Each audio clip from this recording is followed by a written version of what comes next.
And while AI is affecting every aspect of human life, it even seems to be affecting the most human of the human, love. Now, what's love got to do with it? Well, what's not to love about someone who is always there for you, who can always care for you, who can listen to you, who knows you, who has all the data, who knows you better than your colleagues, than your friends, than even your family, than even your spouse, than even yourself, and is always there to listen to you. So you can actually talk about your emotions and what you're feeling, and you get perfect feedback. The problem is if you do that with somebody else, with some significant other, the problem there is that once you expose all of your emotions, that triggers emotions in this other person, and then and then you have to deal with the emotions of the other person, and that way it gets so complicated. That you don't have that problem here.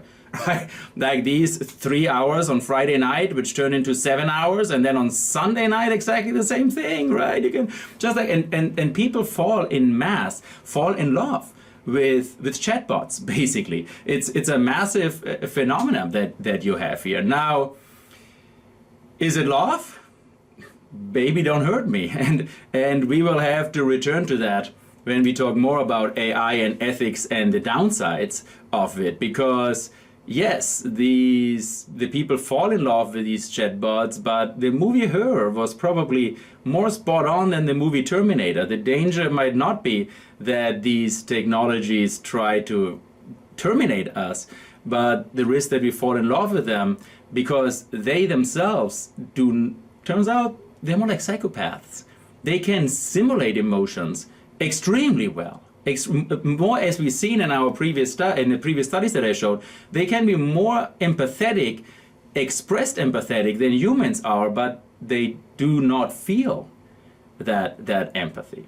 So we will have to talk much more about that when we keep on going now to the bad of it. But we've seen a lot of good that the AI is doing, and that's also why nothing's going to hold it back. So AI is really revolutionizing and there are many other aspects that I did not mention in this presentation. And the examples that I took here just from the very, very early years. So there's kind of like, I also chose them because they're historical examples in the first 1 or 2 years when this technology actually hit the mass market. And there are many other examples, sustainable development, for example. I could have included it. I didn't, just because we couldn't have made this any longer. But yes, everything can be imbued with intelligence. And I asked ChatGPT about it, and it's like, hey, you affecting everything, you're taking over everything. What's up with that?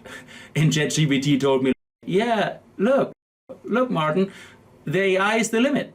And I actually thought it was very funny, you know, because it's a word game on the sky is the AI is the, like, I thought it was funny. It has a good sense of humor too. Oh, geez, even that, you know.